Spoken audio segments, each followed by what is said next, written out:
जय श्री राधे राधे, जय श्री कृष्णा। मेरे इस चैनल में आप सभी का स्वागत है। अभी इस समय वैशाख मास चल रहा है और इसका अलग ही महत्व है। आज हम इस वीडियो में अध्याय 2 की कथा सुनेंगे कि वैशाख मास का महात्म क्या है। अध्याय 2। जो वैशाख मास में पहनने के लिए कपड़े और बिछावन देता है, वह उसी जन्म में सब भोगों से संपन्न हो जाता है और समस्त पापों से रहित हो ब्रह्म निर्माण यानी कि मोक्ष को प्राप्त होता है। जो तिनके की बनी या अन्य खजूर आदि के पत्तों से बनी हुई चटाई दान करता है, उसकी उस चटाई पर साक्षात भगवान विष्णु शयन करते हैं।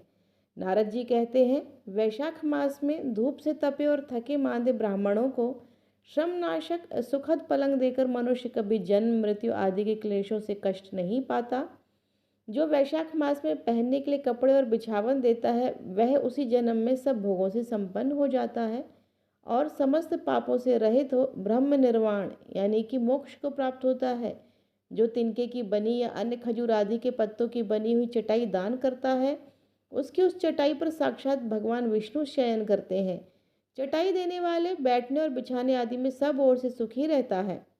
जो सोने के लिए चटाई और कंबल देता है, वह उतने ही मात्र से मुक्त हो जाता है। निद्रा से दुख का नाश होता है, निद्रा से थकावट दूर होती है और वह निद्रा चटाई पर सोने वाले को सुखपूर्वक आ जाती है।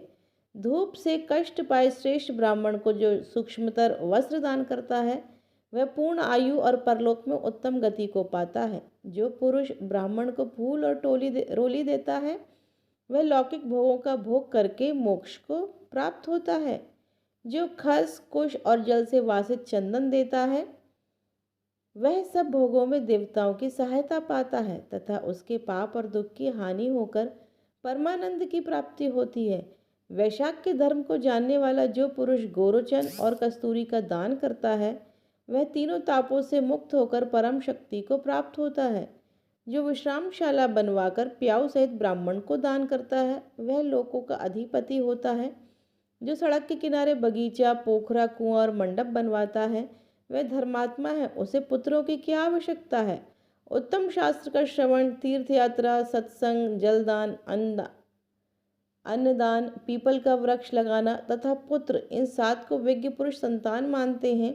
जो वैशाख मास में तप नाशक तक्र दान करता है, वह इस पृथ्वी पर विद्वान और धनवान होता है। धूप के समय मट्ठे के समान कोई दान नहीं, इसलिए रास्ते के थके मांदे ब्राह्मण को मट्ठा देना चाहिए। जो वैशाख मास में धूप की शांति के लिए दही और खाण दान करता है तथा विष्णु प्रिय वैशाख मास में जो स्वच्छ चावल देता है, वह पूर्ण आयु और संपूर्ण यज्ञों का फल पाता है।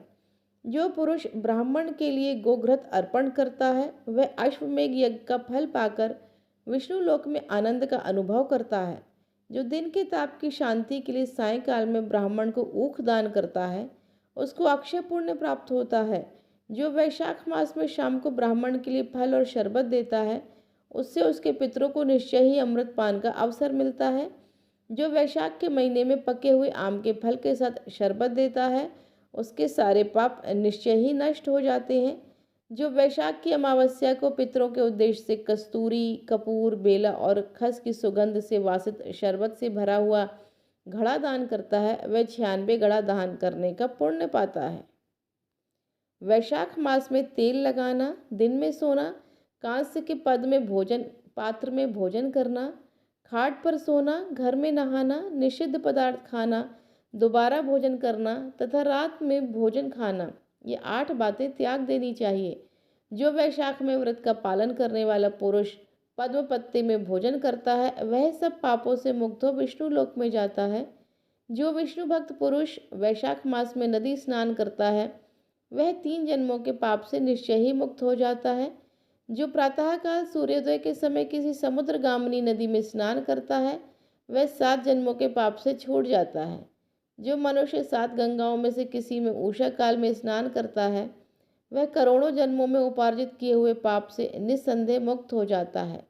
जानवी, व्रतगंगा यानी गोदावरी, कालिंदी, यमुना, सरस्वती, कावेरी, नर्मदा और वेणी, ये 7 गंगाएं कही गई हैं। वैशाख मास आने पर जो प्रातःकाल बावलियों में स्नान करता है, उसके महापातकों का नाश हो जाता है। कंद मूल फल शाक नमक गुण बेर पत्र जल और तक्र जो भी वैशाख में दिया जाए वह सब अक्षय होता है।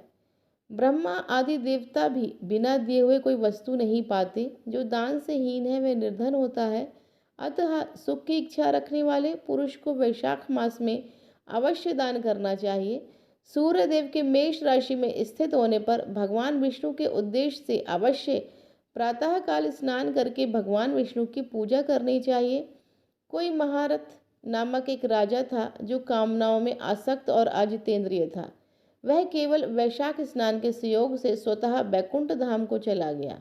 वैशाख मास के देवता भगवान मधुसूदन है, अतः वह सफल मास है। वैशाख मास में भगवान की प्रार्थना का मंत्र इस प्रकार है, सो ध्यान से सुने। मधुसूदन देवेश वैशाखे मेषगे रवो प्रातः स्नानम करिष्यामि निर्विघ्नं कुरु माधवा। अर्थात हे मधुसूदन, हे देवेश्वर माधव, मैं मेष राशि में सूर्य के स्थित होने पर मैं वैशाख मास में प्रातः स्नान करूंगा, आप इसे निर्विघ्न पूर्ण करिए। तत्पश्चात निम्नांकित मंत्र से अर्घ प्रदान करें। वैशाखे मेषगे भानु प्रातः स्नान परायण अर्घ तेहम प्रदास्यमि ग्रहण मधुसूदन। अर्थात सूर्य के मेष राशि पर स्थित रहते हुए वैशाख मास में प्रातः स्नान के नियम में संलग्न होकर मैं आपको अर्घ देता हूँ। मधुसूदन, इसे ग्रहण करिए। इस प्रकार अर्घ समाप्त करके स्नान करें, अर्घ समर्पण करें, फिर स्नान करें, फिर वस्त्रों को पहनकर संध्या तर्पण आदि सब कर्मों को पूरा करके वैशाख मास में विकसित होने वाले पुष्पों से भगवान विष्णु की पूजा करें। उसके बाद वैशाख मास के महात्म को सूचित करने वाली भगवान विष्णु की कथा सुने। ऐसा करने से कोटि जन्मों के पापों से मुक्त होकर मनुष्य मोक्ष को प्राप्त होता है। यह शरीर अपने अधीन है, जल भी अपने अधीन ही है, साथ ही अपनी जिह्वा भी अपने वश में है। अतः इस स्वाधीन शरीर से स्वाधीन जल में स्नान करके स्वाधीन जिह्वा से हरि इन दो अक्षरों का उच्चारण करें। जो वैशाख मास में तुलसी दल से भगवान विष्णु की पूजा करता है वह विष्णु की सायुज्य मुक्ति को पाता है। अतः अनेक प्रकार के भक्ति मार्ग से तथा भांति भांति के व्रतों द्वारा विष्णु भगवान की सेवा तथा उनके सगुण या निर्गुण स्वरूप का अनन्य दिल से ध्यान करना चाहिए। बोलो जय श्री कृष्ण। श्री हरि हरि। श्री कृष्ण गोविंद हरे मुरारी, हे नाथ नारायण वासुदेवा। श्री कृष्ण गोविंद हरे मुरारी, हे नाथ नारायण वासुदेव। राधे कृष्ण राधे कृष्ण राधे राधे राधे कृष्ण।